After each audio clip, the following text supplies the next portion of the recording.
কোরবানির পশুর চামড়ার দাম এবার কিছুটা কম।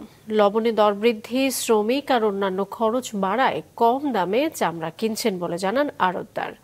কাঙ্ক্ষিত দাম না পেয়ে ক্ষুব্ধ মৌসুমি ব্যবসায়ীরা। রঞ্জিবুল মিজানের রিপোর্ট।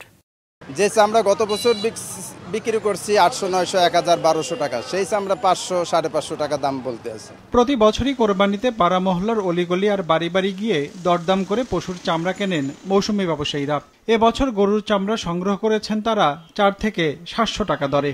এই যে চামড়া 850 টাকা কিনছি, এখন এখানে এসে মূল্য পাইতেছি 700 টাকা।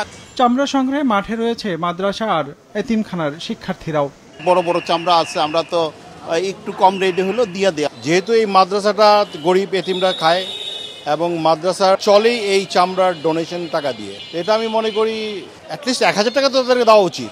আর এটা ওইটা না, কাপড় ধোয়ার একটাই সলিউশন, চাকা অল ইন ওয়ান। অলিগলির এসব চামড়া চলে আসে রাজধানীর সায়েন্স ল্যাব মোড়ে। ব্যস্ততম এ সড়ক পরিণত হয় কাঁচা চামড়ার অস্থায়ী বাজারে। সেখান থেকে এসব চামড়া যায় পোস্তার আড়তে। চামড়া বেচাকেনা জমে উঠেছে পোস্তার আড়তগুলোতেও। যেটা দাঁড়িয়েছে 600-700 টাকা, সন্ধ্যার চিত্র আরও খারাপ হতে পারে। This is my personal prediction. সরকার নির্ধারিত দামেই চামড়া সংগ্রহ করবেন বলে জানিয়েছেন ট্যানারি মালিকরা। আমরা মূলত লবণযুক্ত চামড়ায় সংগ্রহ করি, কিন্তু ঈদের দিন বাজারটা চাঙ্গা রাখার জন্য শুধু ঢাকার মাল, ঢাকার রক্তের মালটা আমরা সাধারণত সরাসরি ক্রয় করে থাকি। তো এই বছর অন্যান্য বছরের তুলনায় এই বছরে আমরা একই স্টাইলে ঢাকার রক্তের চামড়াটা আমরা সংগ্রহ করব, যেন বাজারটা সারা বাংলাদেশে স্থিতিশীল থাকে।